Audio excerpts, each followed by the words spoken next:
In the time of Tol Lissio, in the province of Mito, lived a woman named Lidovita Talicania. She was one of the vocal Mitonese who wanted to secede from Arachnese, her particular rebellion in espionage. Her group was guarding valuable information and weapons, but they were infiltrated by a Panotese spy. They managed to figure out that the spy was present, but not who he was, so they called a meeting to figure out what to do. "Comrades," said Lidovita, "in case you do not know, we have a spy amongst us.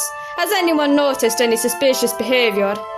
"Of course," said Lissio, who was either a fool with amazing luck or very good at acting like he was. You are quick to accuse someone of being a spy." "One, I have not accused anyone yet, and two, if I were a Panotese spy, why would I bring attention to the fact that there is a spy here?" Lidovita said calmly. "I do not know." "As I thought." Lidovita turned back to the whole group. "Now let us return to our work. Report any strange behavior to me." So they did. Lissio, Lidovita, and another named Crisselio were chosen to guard the vaults directly, while the others guarded the base. Here, the spy began his work, killing 3 guards and disguising himself as one of them with an illusion. Lidovita heard the cry of one of them and ran to make sure they were all right. She found the youngest of the group, Crisselio, standing over the body of Chivino, the spy's knife still buried in his back.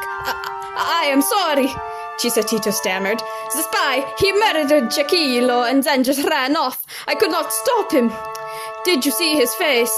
Lidovita asked. Crisselio shook his head, clearly upset over this. "No, that Chivino ran off before I could get a good look at him." Lidovita sighed. "Manna la misa, this is not good." She ran her fingers through her hair, messing up her mantilla in the process. "Let us return to the others. We can make a plan there."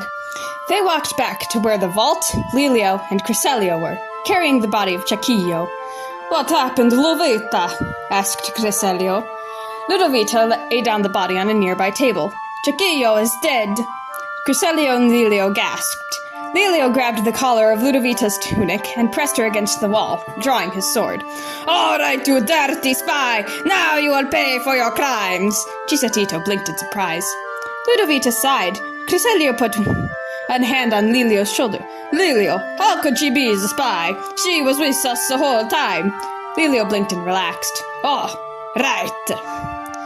"Getting back to business," said Lidovita. "Only a few of us are left. We must find the spy."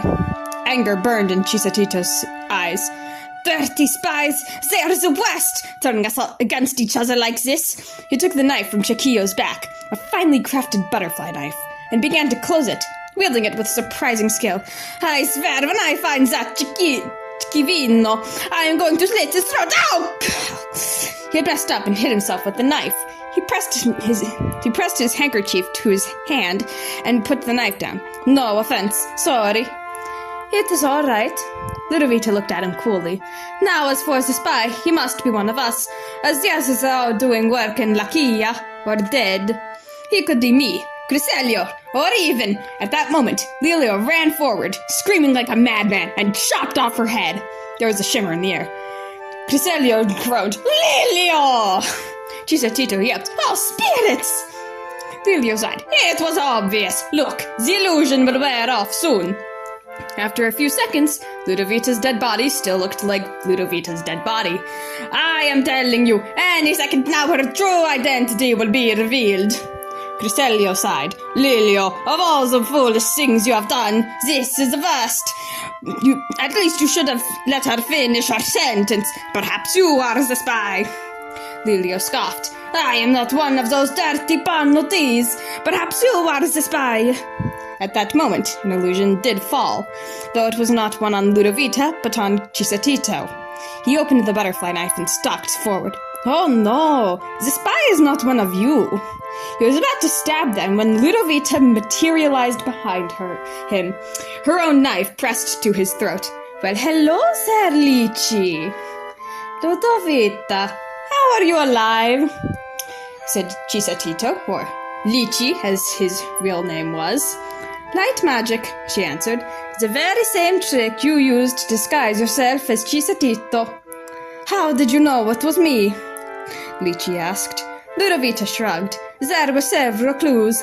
You used the Panotese diminutive of chivo and the Panotese pronunciation of Crisselio. You hit yourself with the dull side of your knife, but acted as though you were bleeding. And if you did hit yourself with the sharp side, you would have cut your finger off. And you were far more surprised at Lillio's antics than any of us would be. Lissio chuckled. Well played, my friend. And then she killed him.